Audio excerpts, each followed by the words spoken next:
mentioned, if you are not getting his funding, then please don't opt for it unless it's like really good and you are able to pay, because the costs are really huge.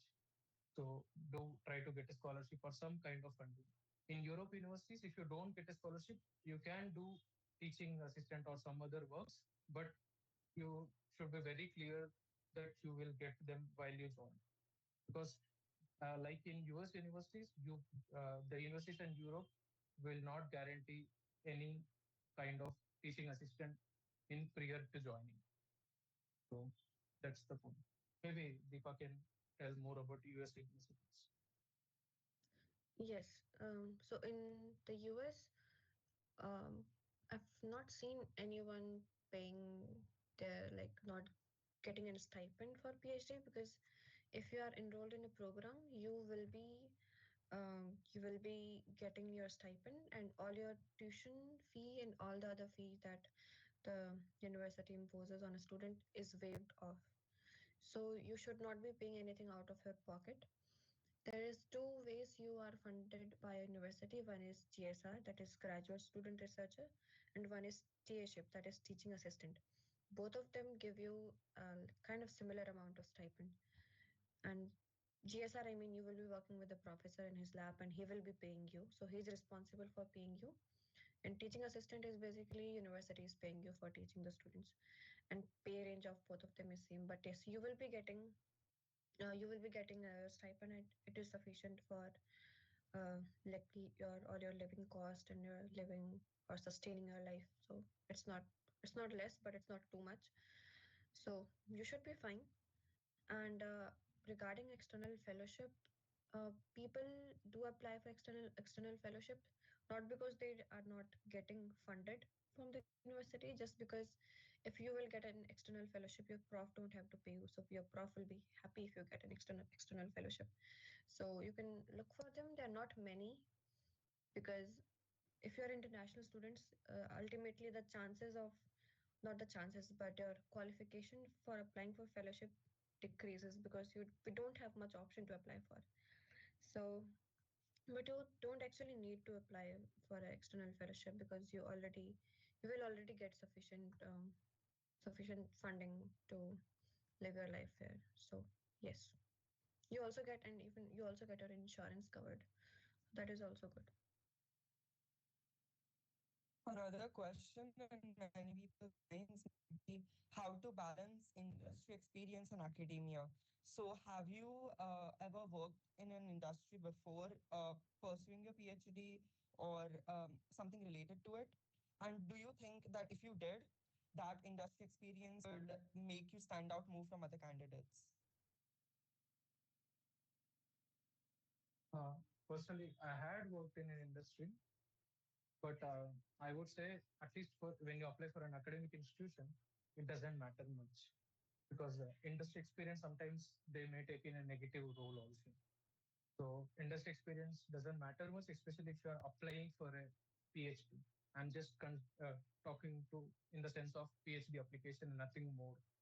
But if you want to go into industry after pursuing a PhD, then yes, industry experience do matter, but not the undergrad experience, but the post-grad experience, post-grad industry experience. Like if you do an internship while doing your PhD in an industry, that actually has a lot of weightage. But while applying to PhD, it doesn't matter much. Industry experience doesn't matter much, and they do not consider in most of the times, because of course I'm telling you a normal industry experience. But if your industry, for example, if you are done a research internship in some industry, then yes, it has a weightage. But it also depends on what exactly the work you have done, whether that work is aligning to your application, and if you have got any good results there, any papers you have published. If you have done all of those work, then yes, that experience really adds up to your application. Yeah, I would agree. I don't have any industrial experience yet, so I can't really say anything about it, but it does not matter much as far as I've seen my colleagues that are doing PhD in my batch right now. Some of them they used to work in industry before and they now have transitioned to a PhD. But these examples are very few. Most of the students are the ones who just finished their masters or who are doing a research assistantship kind of thing. So yes, I don't think so. It matter much your industry experience until and unless it is aligning to the research that you are doing. Yeah. Also, like interviews can be really stressful and scary. So, what are your tips for like preparing for them? What did you study more about your field before giving the interview, or was it just like a seamless process? And what helped you stay confident during the process? I think it really differs from university to university. I think in Europe it's more rigorous. I've heard. I'm not really sure, but in US it's really chill. I mean, they would mostly do the talking and they will make you comfortable, as like as per of my experience. But yes, to prepare your research or the research projects that you have done, uh, read them thoroughly, understand them thoroughly, and know every bit of it, because they can ask you questions like out of nowhere sometimes. In my case, I remember I had an that was not an interview. That was a Zoom meeting that happened before I started my PhD application. So I emailed a professor, and he was kind enough to do a Zoom meeting before I submit my application. And in the Zoom meeting, he said that, okay, show me the presentation of your work that you have done. He did not mention in the email that he want me to present something, and I did not prepare any presentation. So in that case, I would suggest you all that if you have worked on something, you can prepare a small presentation of your work. So in case a professor is asking you, you can just present and it should be fine. And in my case, I just had presented a poster presentation, so I just presented my poster and it was fine. But yeah, it was kind of situation where I was like, oh, I was not told this before. So you should be prepared ahead of it. And mostly questions were from my research experience, from my internships that I did, and what kind of results that I get, what I'm trying to like, how should I take that research further. But that was not very scary or rigorous, I would say. That was really chill, and they were laughing, they were having a small talk. So it will not scary in at least in my case. But I've heard that in Europe they might ask you questions about your coursework. But in my case, they did not. They just focused on the research and my projects. Yeah, maybe Rakesh can elaborate more. Yeah, sometimes interview experience are really chill. They are just like your friends, and they talk. For example, in my interview with I think with Stanford, he was asking me about my dinner, what I had taken, and we had a couple of minute discussion on which dinner is best, which cuisine is best, whether Indian or American. So sometimes profs can be really cool, but sometimes but in other times they can be really pushing you. So it depends, but at least in my experience, people do ask about your coursework also, but they mostly concentrate on the research you have done. You should really know your research thoroughly. I would say 110%. Because even if you don't know any tiny part of it, then you are at a risk. They think that you haven't done the research. So it's really very important. But in some other cases, for example, I think Deepa might also had an interview. While I had applied for UC Davis, I had got an interview call.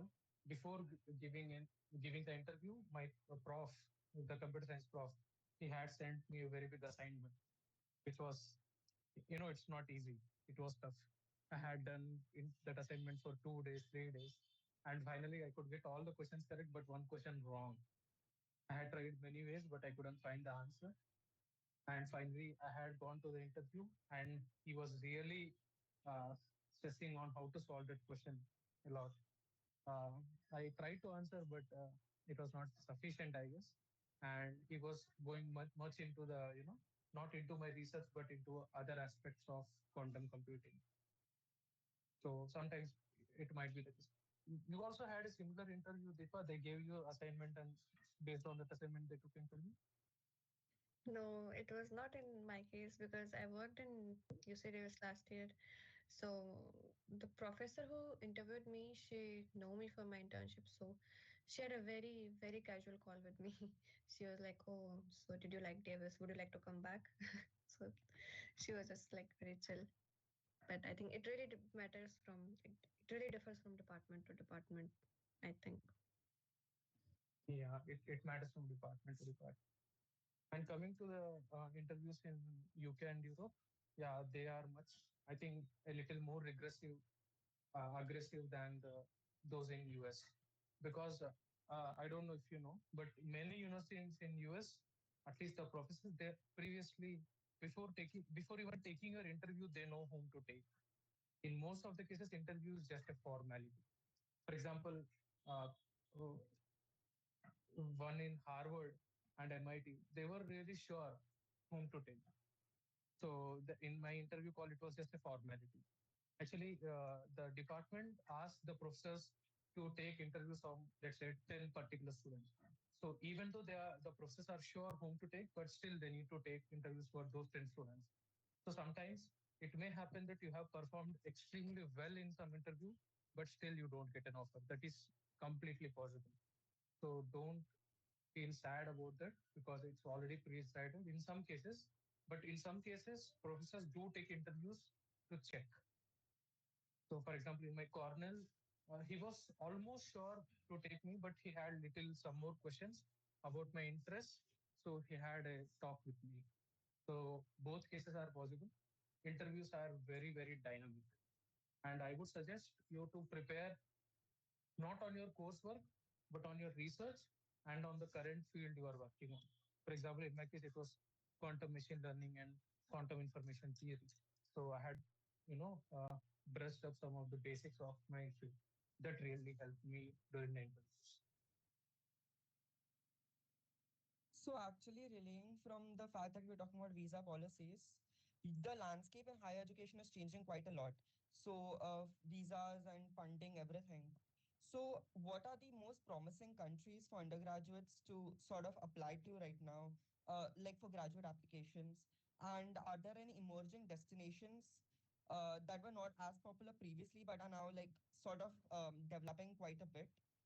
And while we are choosing the country, what and the university, in fact, the reputation, cost, culture, long-term prospects, like out of these, what kind of stood out to you?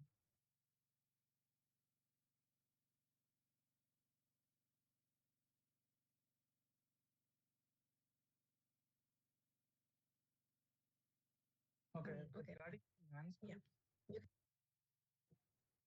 Yeah. You regarding the landscape, I think it's changing in the last past few years. Coming to the funding situation in US. But I think most of the US universities don't have this issue. At least the existing students will not have any issue. But coming to the future, yeah, DST funding and other fundings have been stopped due to the Trump administration. In some universities, I know few of my friends in Harvard suggesting not to come to Harvard. That's one of the reasons why I rejected Harvard. But of course, that's not my major reason. But sometimes you need to really think about funding also. Now, concerning the situation in the US, people are fearing, but I don't know. Deepa can elaborate more on this point. But people are more going to Europe and UK. And one good research place I would suggest people to apply is at Germany because Germany has really good research culture. Recently, last month, I had visited TUM and Munich, and I think Germany is really one of the best places to do research.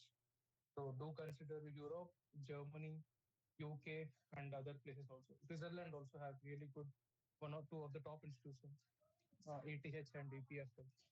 So I think it depends on the university, not on the country. Of course, the country policies will uh, impact the university, but if you are at a good university, I think it will not matter. I think Deepa will be better able to tell the situation in US. Yes, the situation um, is kind of very ambiguous.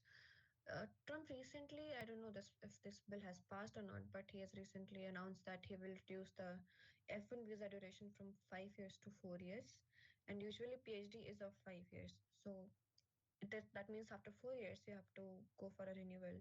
So this will just increase the hassle, the bureaucracy, and all that stuff.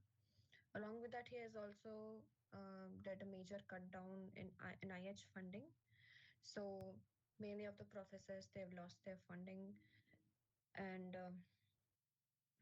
he's always passing some laws here and there. I don't know what he's trying to do, but it's really stressful sometimes.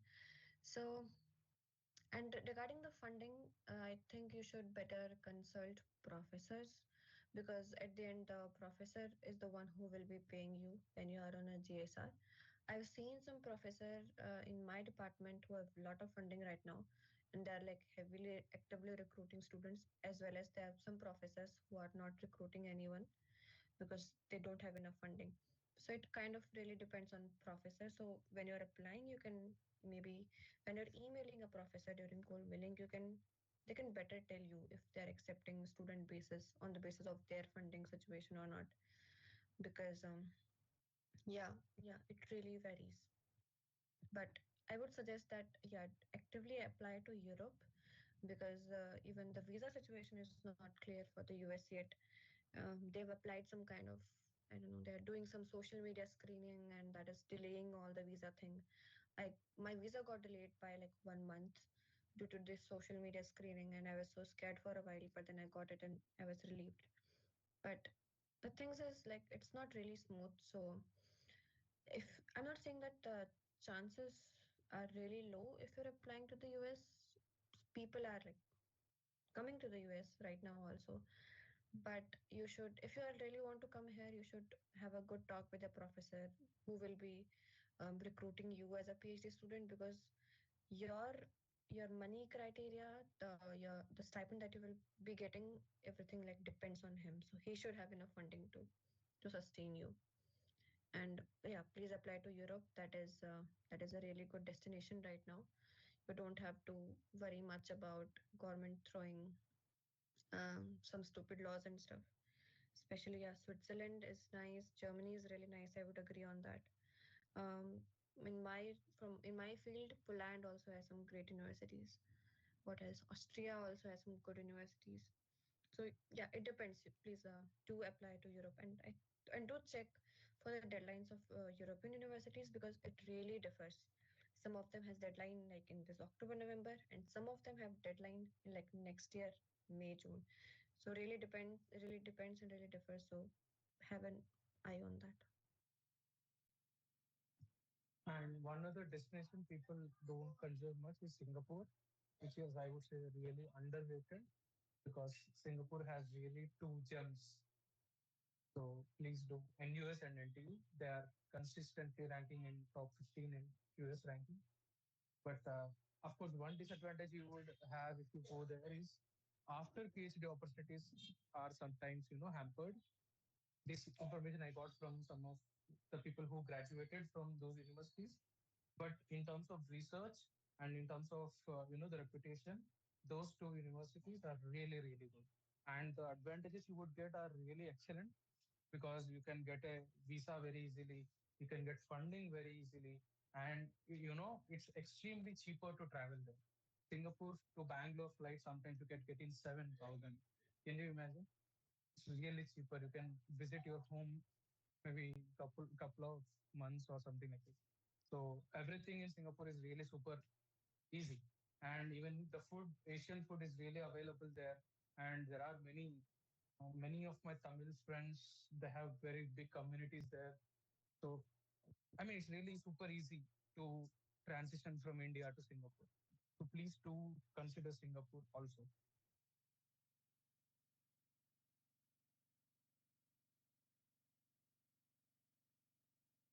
Somebody mentioned Australia. I think ANU is very nice. I'm not really sure about the situation in Australia, because it was also kind of fluctuating, but maybe more stable than US. So you can also consider that as well.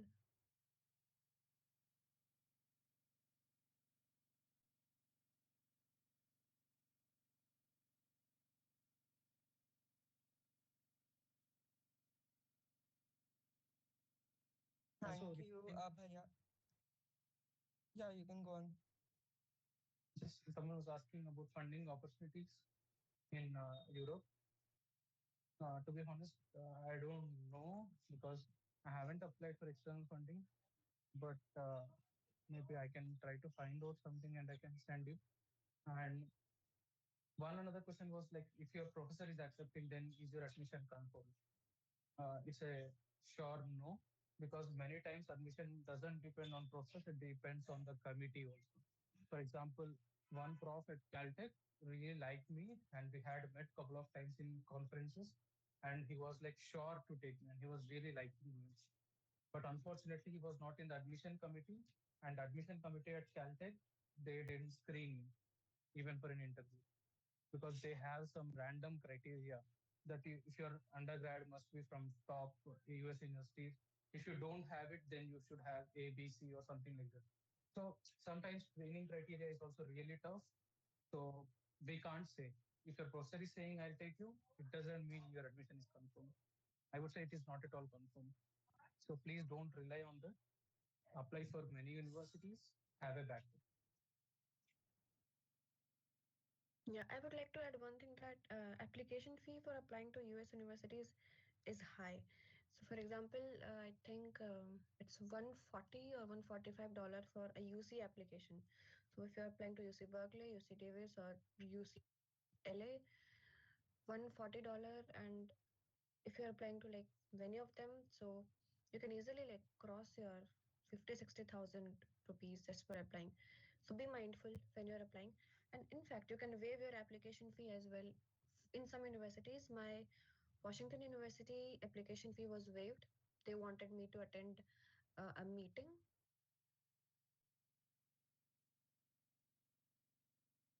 of the applicant, so my application fee was waived for it. And you should look out for those opportunities where you can get your application fee waived. Otherwise, it would be expensive. And be mindful when you apply. Don't apply on too many schools, and in whatever schools that you're applying, like make a good decision because it's also money. You can't apply at like 20-30 places. And regarding fee waivers, thanks. I also wanted to mention it, but I forgot. Thanks, Deepa, for mentioning it.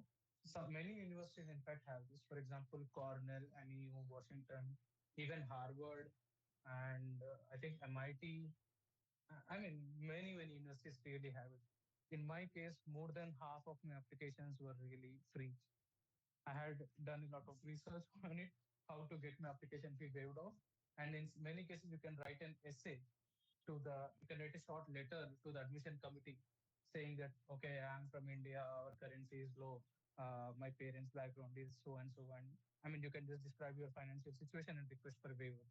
In some cases, they would give you a waiver. So please do consider this. And also, some universities have this criteria that early admission fee waiver. For example, if you apply early, like let's say in August or September, I think in September, no, I think in October maybe. Yeah, in October, if you apply, then you will get a fee waiver. If you apply in November, you need to pay a fee. So if you apply early, then you will get your fee waived off. So please do look out for those kind of waivers also and try to save the money. Thank you, Bhaiya Didi. I'll now like to relay to Anna Didi, who is the head of the International Exchange Council.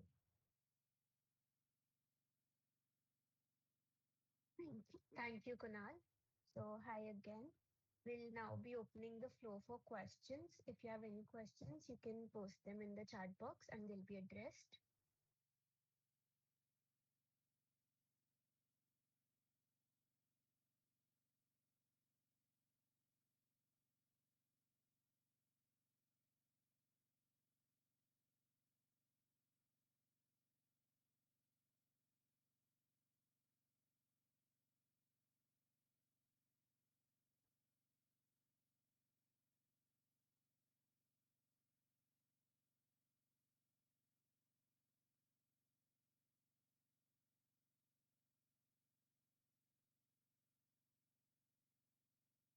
Someone was asking about CPI.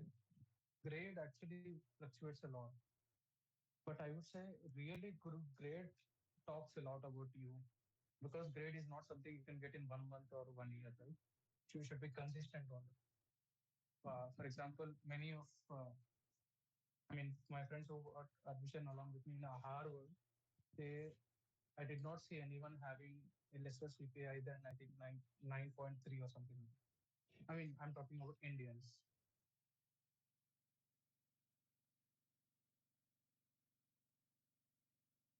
Someone is asking that how do you tailor SOPs for different universities?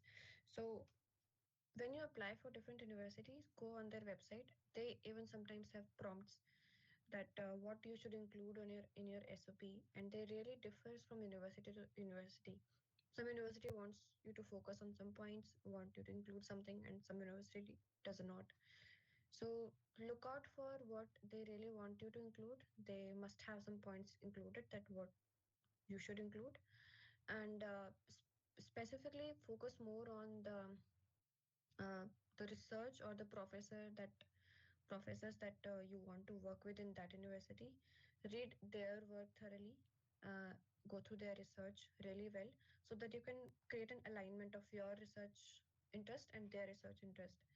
And so that's how they can like really know that okay, your research interest can really help in their work. So that is one thing I would like to add. And someone is asking regarding foreign internships. I would say it doesn't matter. The only thing, I would say the major thing in your application is your research. If let's say you are from Africa, from a small country, but if your research is like, let's say if your research you have a 2 or 3 nature papers, then of course you will get an admission. Foreign internships is an add-on, but it's surely not an differentiator. Don't think that if I don't have a foreign internship, then I'll not get admission. It doesn't matter. I know few people even admitted to MIT without having any foreign internship. In fact, he doesn't have any other internship other than he just done few projects from his collaborators at IIT Kharagpur and with some profs, and he got really good paper. I think, in fact, he doesn't have even one published paper also, but he had really good work, and he was the class topper. He had a very good CPA, so he got admitted to MIT. So sometimes it doesn't matter, and in fact, I would say it doesn't matter. Foreign internship doesn't matter. The only thing that matters is your research work. Yeah, I would agree on that. Uh, your research should be the first thing that professors are looking for. But in case if you're done in foreign internship at a university and you want to do a PhD in that university, in that case you might get an edge because the professor would know you and he might recommend you to the admission committee if he likes you enough. So in that case you can get an edge. But overall, yeah, I think you should focus more on your research and your research output than the foreign internship.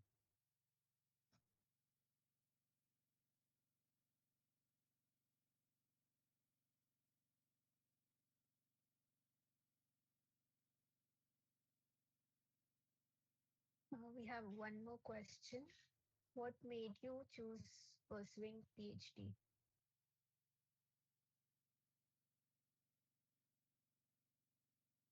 Okay, I'll tell my case. So, uh, okay, in my case, I wanted a freedom, and I wanted a command on what I'm doing, and I wanted to do some intellectual work. I did not wanted to work on some random project, writing some few codes of line which I don't like or which is not contributing to anything for my project, or something I own. Basically, I have been given a work and I need to do the repetitive work. I I never wanted it. I wanted some control and command over my time, and I wanted to do something innovative. That's why I chose research. And coming to the after career options for PhD, I would say there are many options. In fact, I would say if you do PhD at a good foreign university, not in India, then you will have a really many opportunities. You can build your own company. You can go into industry, you can go into academia as a professor, or I mean, whatever options you'll have after BTech, you'll surely have more options after your PhD also. And uh, yeah, regarding the papers you need, I would say papers doesn't matter. Of course, if you really have a other factors which are really good, then for example, if you have a really good research work, that research work is capable of publishing in Nature, but you haven't published yet, so people will consider it. But if you have a good first author paper, then yeah, your chances will increase a lot. For example, in my case, I had a, I don't know how many of you know PRN. It's physical review letters. It's like one of the really good journals, one of the top journals, I would say. I had a first author paper there. So it was like one of the very key point in my application. So yeah, having a good first author paper will really give you an edge to your application, but it's not mandatory.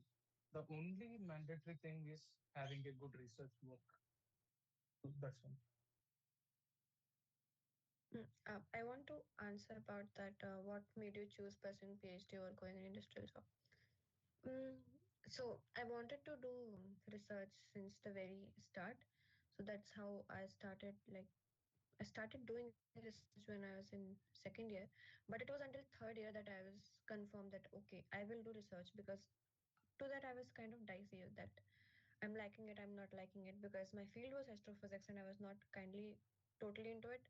So I was kind of considering industry that okay, I might try it, and then I tried to learn the coding.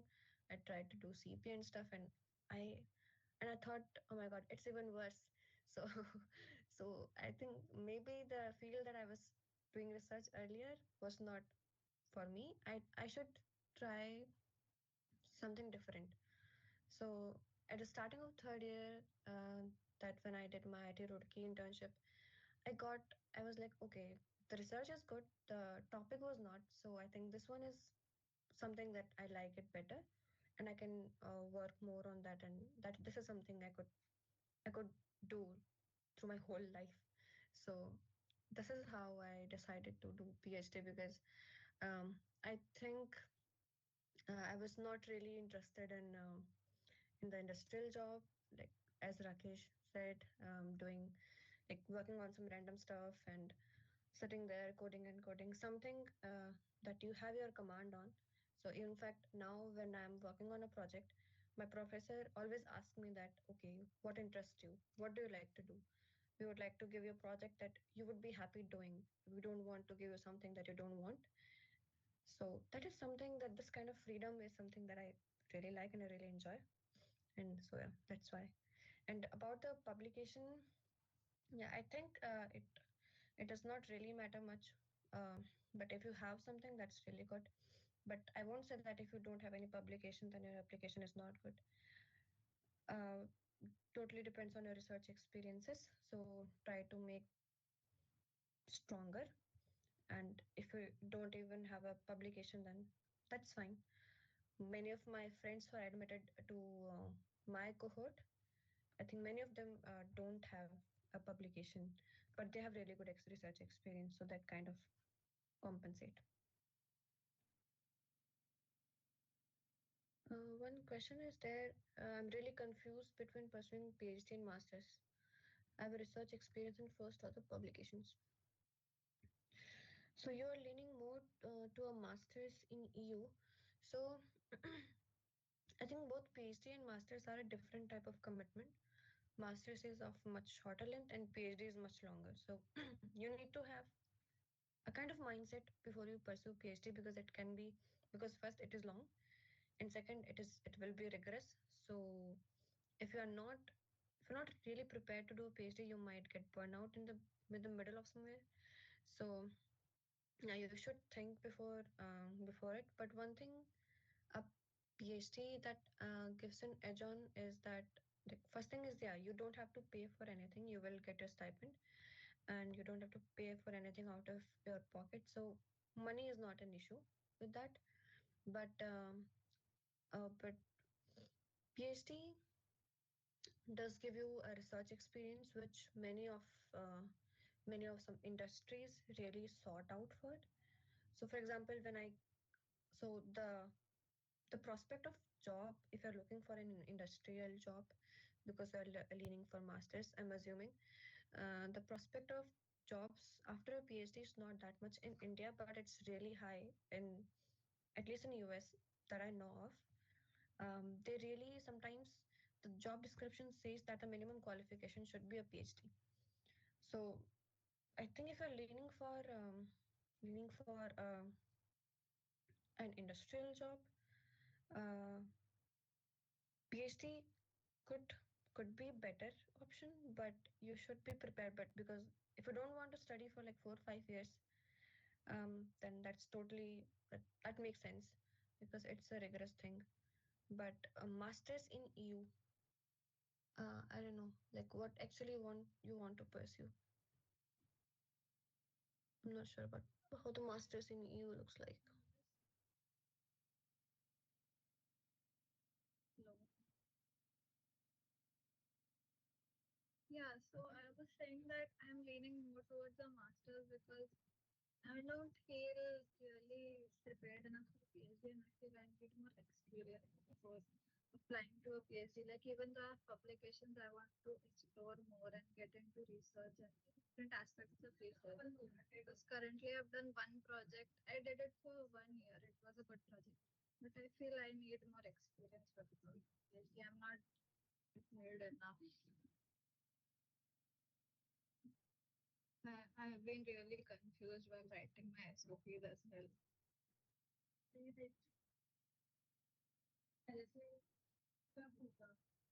What do you suggest?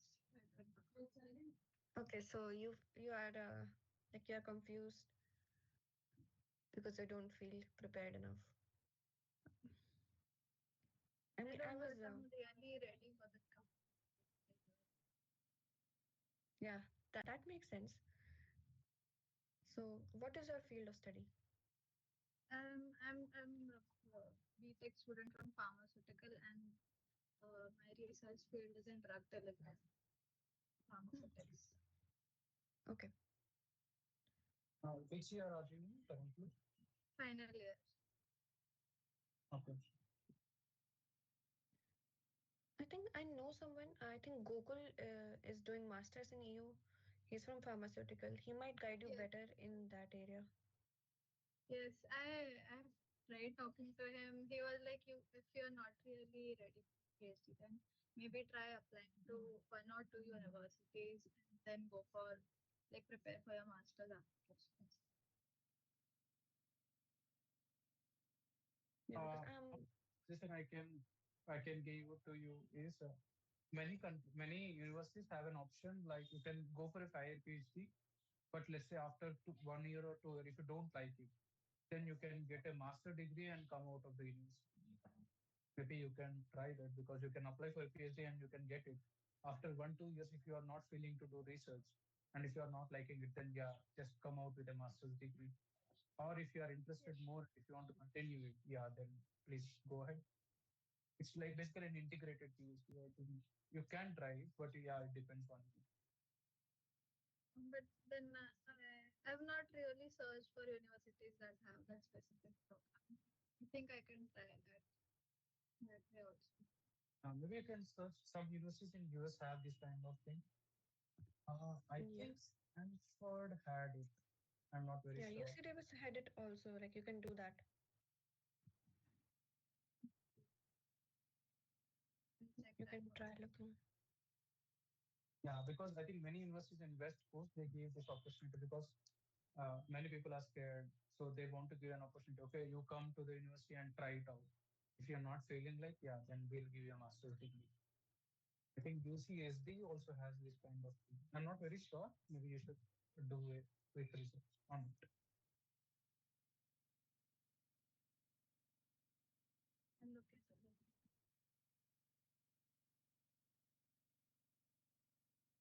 Right. So, do we have any more questions? Yes. Would you recommend doing PhD after masters, and could you provide an idea what should my resume look like to apply for masters? Do I need a similar level of research experience as required while applying for PhD? For masters, I think you don't need to have an extensive research experience to apply, and it's easier to get a master's admission than a PhD admission. Made sense because for masters, mostly you like you're paying the tuition and all that. So I think you don't need a similar level of research experience as. But yeah, if you're applying for like a very tier top universities like MIT or Stanford, they might require some good level of research experience even for masters.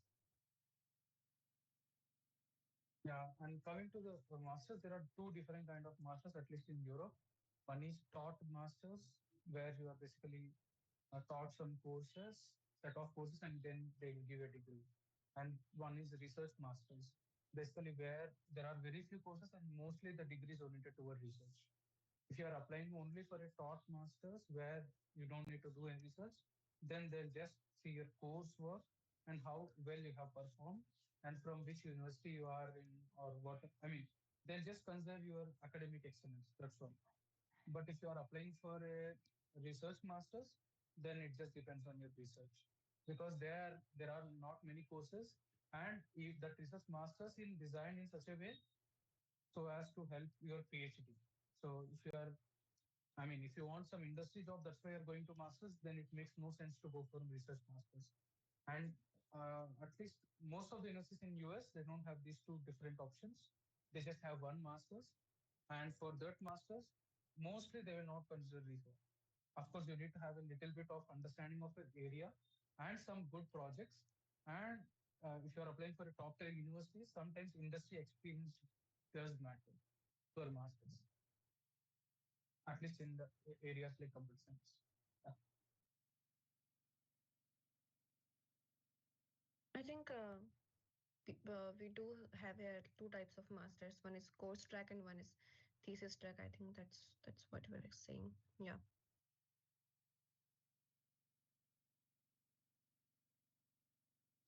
Right. Any more questions? You guys can also raise your hands if it's lengthy to type in. So I'm in second year of my college from chemical, highly interested in pursuing research in maths. For the same, I'm focusing to build my maths. So what courses or programs should I choose? Okay. Coming from a math background, actually I come from MNC. So I would say if you are planning to go for a mathematics intensive program, then I would say sorry, there aren't many programs with who accept you. Because for a mathematics PhD, at least in many universities in Europe and US, they do require an undergrad in mathematics, or at least you should have a minor in it or something like that. So you should have a undergrad in math. But if you are choosing something, if you want to go in a mix of chemical and masters, for example, you want to study the kinetics and you want to, you know, apply the integrated algebra or something like that, there you want to study on that specific theory, then yes, there are opportunities. Then you should apply for a dual program where your degree will be from chemical engineering department and mathematics department. But in that case, you will have very few professors. You need to research out. There are professors, at least in, I know one friend in MIT where he applied in uh, an integrate, I mean, a dual PhD from mechanical engineering and chemical engineering. So it's pretty much quite possible. But if you are thinking to come into a pure mathematics PhD, then it's very difficult.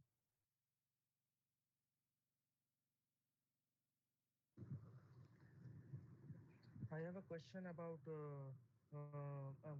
one thing that I want to apply for foreign universities in 2027 fall instead of 2026 fall because I am pretty late to start with my research, and my research paper is also under review, and I need some time for giving GRE, TOEFL, and all those kind of things. So what should be my timeline according to which I have to plan for? So that is so my question.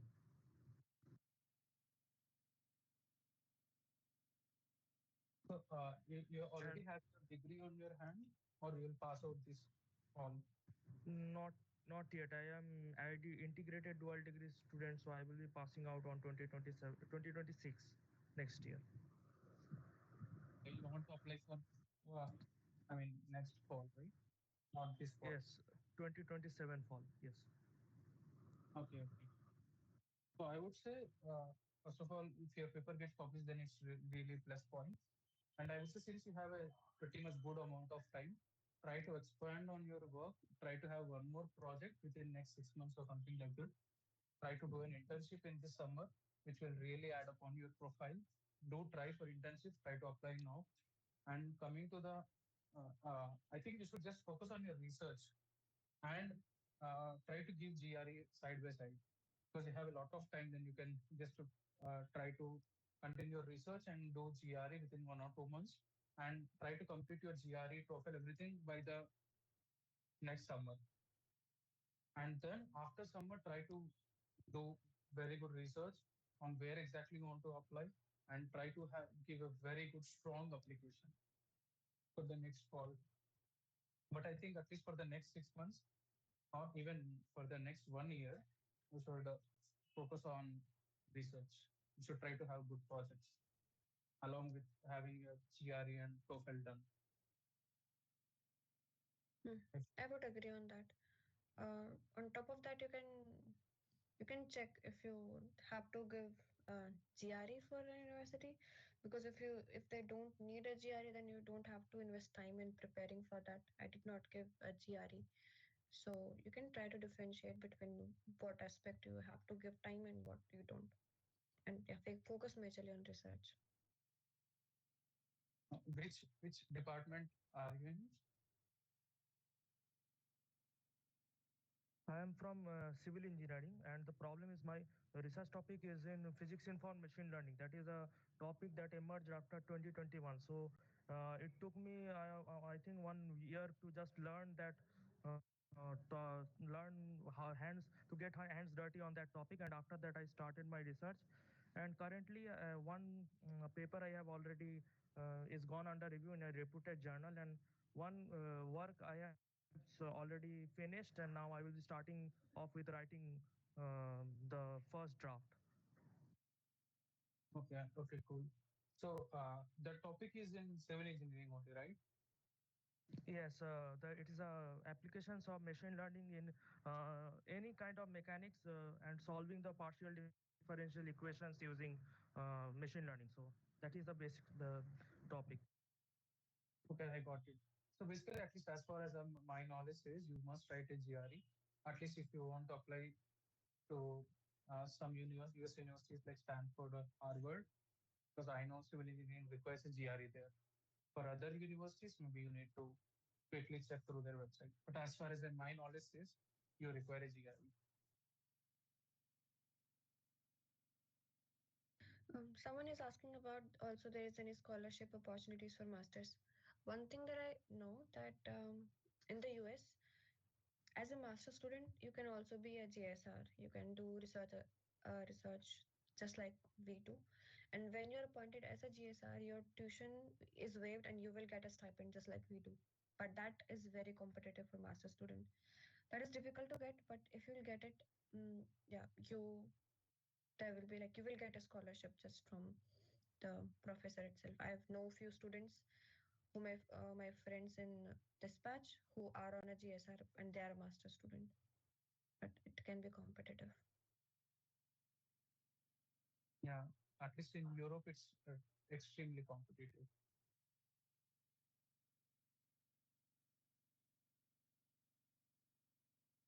Okay, any further questions? Please raise your hands.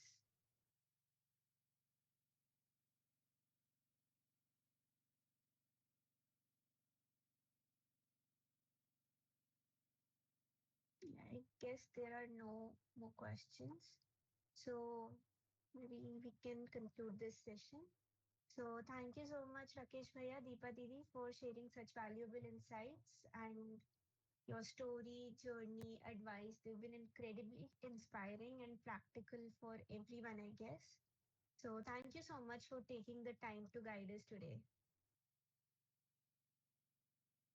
Thank you so much for inviting us. Thanks. And I really wish all the best for all the students who are applying for PhD and master or whatever they are applying for. And I really hope that all of you get admissions in really good universities and really good labs. All the best. Best Thank of you luck, so much. everyone. Thank you so much. I guess we can end the session now.